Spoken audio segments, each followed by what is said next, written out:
So my wife backed up into our garage and broke the little side blinker here. This is the new one already in place, but I just wanted to make a quick video on how I repaired this.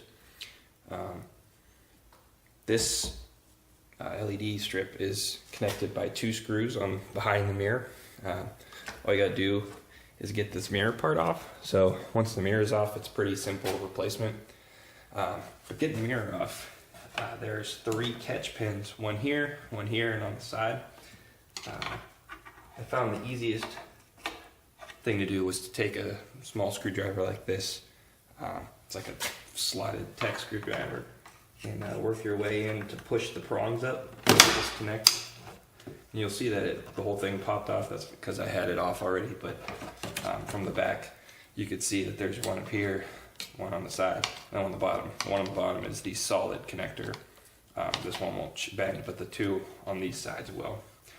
Once it's off, it's just a matter of getting 2 screws out. You could pop this off. There is a connector on the back. You'll just want to pull that out, plug it in the new one, and then put these screws back in, and then pop it back on. So other than that, I'll include some photos to make it a little more clear. Hope that helps anybody.